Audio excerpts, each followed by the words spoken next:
This is the Ronin Philosopher, where I take a look at martial arts and try to examine all their aspects from a philosophical perspective. A few years ago, while leaving a bar that I used to go to quite a bit, I got into an encounter with a bouncer who had been a friend of mine up until that point, which I was about to find out.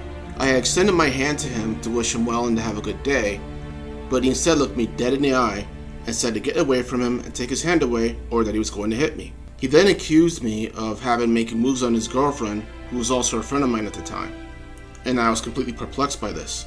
He also told me not to come back to the bar as well, and make sure that it was a direct threat on my person. Now, I can tell that everyone in the bar was quite shocked by this, as it had gone dead silent, and I had no idea what he was talking about at the time. In fact, I was quite prepared to hit him if he hadn't even made a flinch towards me because of the threat that he had made, even though I was caught off guard. My hand was still in position to hit him. For a good minute or so, I looked him dead in the eye back, not blinking and not saying a word. I have no illusions about what would have happened, because his hand was pretty close to my face and mine was close to his.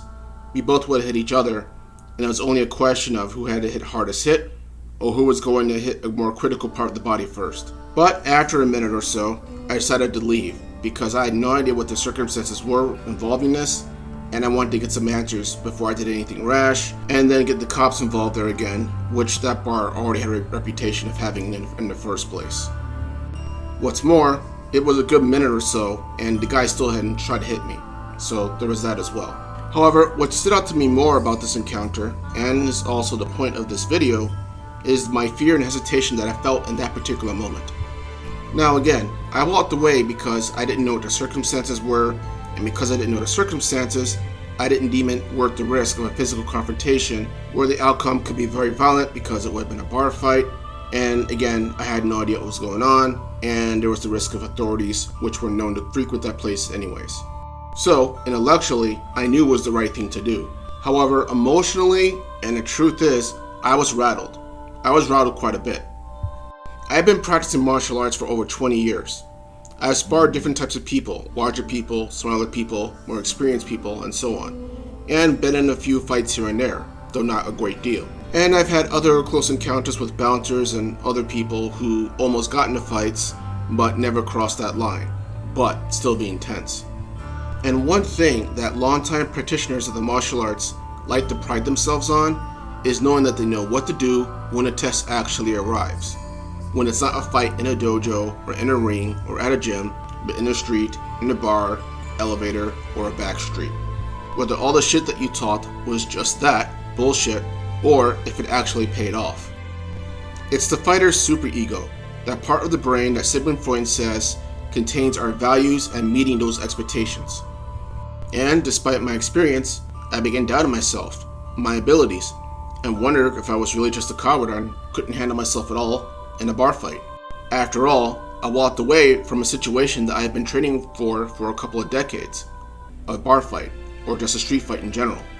And I've heard this from other street fighters who are more experienced than I was, so I can say this for a fact, but the fighter's superego can be an unforgiving accuser. Somehow, in some way, it automatically overrides the intellectual and logic of the situation of having to just walk away, since it was a situation that could have gotten much more dangerous and wasn't really worth the fight to begin with, and makes you feel like shit basically because you walked away from a fight. You can ask Ronda Rousey how that feels when she lost to Holly Holmes a few years ago for her championship belt. So I don't say this in a lighthearted or bullshit way when I say that it takes an immense amount of honesty, humility, and a powerful sense of self to walk away from a challenge and not feel like a failure.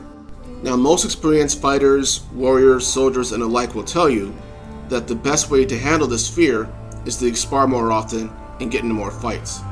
Get used to getting hit, get used to getting hurt, get used to dealing with those tense situations. Train harder, train faster, lift more weights, build your stamina, etc. You've heard it all, I've heard it all. And we've all seen it in movies countless times before. Thing is this though, I've done all that with people of multiple styles. I still felt competent that I could hold my own in a fight. If anything, my problem now is that there was not enough people to spar with in the first place. Yet I came out of that confrontation realizing that being prepared for a fight in the ring and being prepared for a fight outside the ring are two entirely different beasts altogether. You see, it works like this. Whether the person is a traditional martial artist or a mixed martial artist, they enter their dojos or their rings already have an idea of the people they are fighting. They are familiar with the environment and its controlled factors. MMA people in particular, because they may spend months studying one opponent whose match may be the next year. That develops a real comfort and a certain level of predictability for the mind. There's nothing really at stake. Nothing of real importance anyway. However, encounters in uncontrolled environments like rape, bar fights, or home break-ins don't have that luxury of preparedness. It slams into you straight out of left field, and there are no rules to govern how far it may go, or how far you may need to go to stop it. Allow me to give you an example.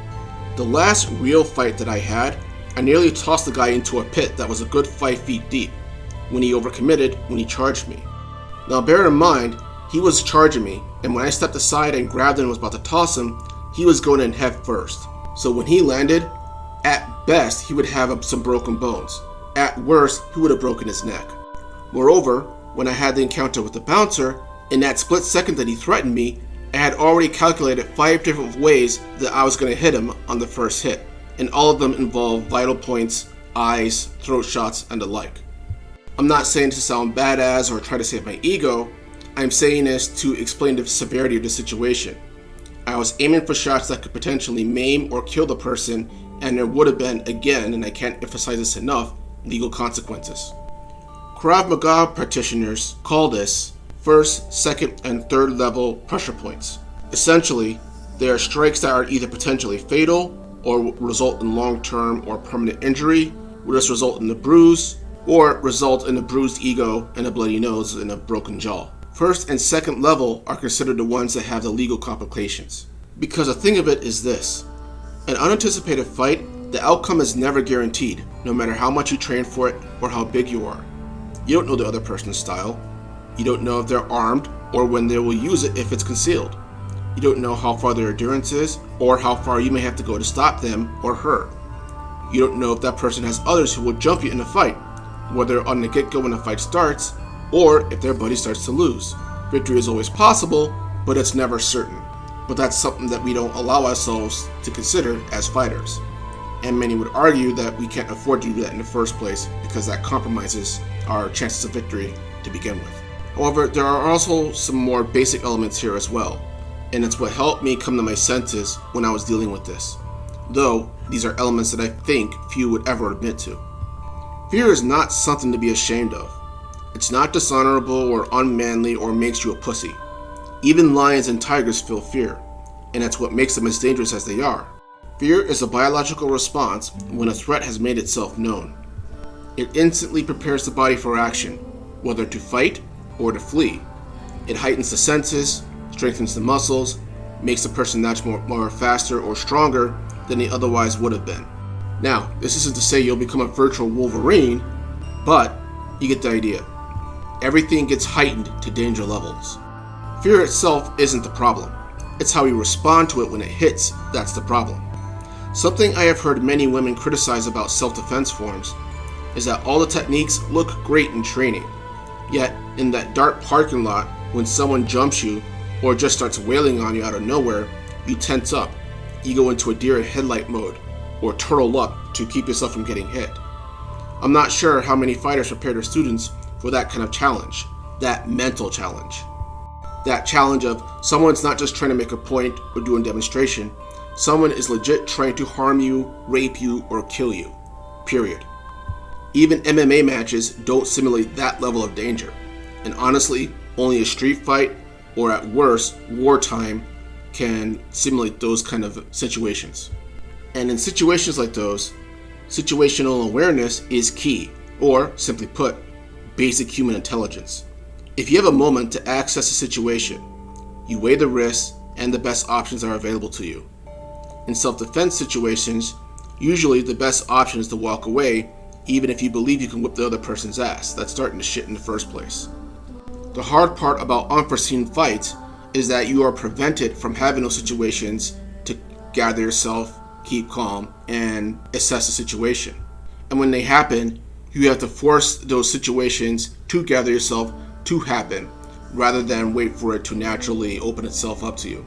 And all that being said, when a fight starts, there's no telling how far it will go. You don't know if it's going to become a legal situation, where, as the saying goes, better judged by 12 than carried by 6, or if it's something that you can indeed step away from and just not deal with it and get over your ego bruise later on. The problem is, and this problem has always been there, is that we are raised in a world where admitting to fear is considered wrong, especially in the face of an enemy. You can never say that you have regrets, and you are always right, and can be both Bruce Lee and Mike Tyson with one arm tied behind your back any day of the week, twice on Sunday. And that doesn't just apply to physical fights either. That also applies to social debates and political debates as well. Admitting fear is wrong and conceding to the enemy. Any faults and weaknesses that you may or may not have, be damned. I also need to clarify here that I'm not talking about developing self-confidence, which is what every fighting practitioner is going to tell you. Confidence is great in ring matches and in fight clubs because there's nothing really unexpected there except a new way for a person to hit you, grapple you, or just knock you the fuck out. Confidence comes from a controlled environment that you can prepare for ahead of time. It's also, though more vulnerable, against unforeseen assault and situations that life and war can present. It can be still helpful, but it's not an assured game changer, at least not at the outset. Fear, like any emotion, is a reaction, and like any emotion, it's not an option you can just pick off the shelf and put back when you want to. Good training prepares the mind at best for it to respond to those moments and handle those instincts. However, it never ignores the fear or pretends it does not exist. My brother was a Marine from the Second Gulf War, and when I asked him if Marines, arguably the loudest self-promoters of their own badassness, feel fear before a fight or before battle, his response was, of course they do. It was simply a matter of working through that to do what they need to do. And mind you, that's wartime. Those are the times where there literally are no rules and it is a life and death situation. And even then, fear exists. In my opinion, the bigger battle of the martial artist is not attaining physical perfection or mastering the perfect physical technique or even winning the championship belt or winning street fights. It's learning to control the superego in your head and in your spirit in spite of that fear, and being able to keep a solid head about you to make smart decisions about defending yourself and if it's necessary. I'm pretty sure that we've all read articles about people who are martial artists or fighters who got themselves killed because they misread a situation that was outside of the ring. Now, as I said before, I've had friends who are street fighters, and one from England said that for him, those moments are worth risking their lives over because his reputation was on the line, and this is despite the fact that he now has a kid. So I wonder now if he would still think that, knowing that if he gets in a fight and it gets out of hand and he gets stabbed, that his kid may end up being fatherless. Would it be worth it then? Who's to say? There are definitely those people who do feel that way, and it's up to each individual to decide if they feel that it's worth fighting over. But for me, that's how I learned to deal with that fear. To literally embrace it, but also embrace having a calm mind, creating situations where I can think clearly and decide if I need to fight or not. Or if it's random and immediately and sudden and I don't have that, then fight how I need to and hope for the best afterwards.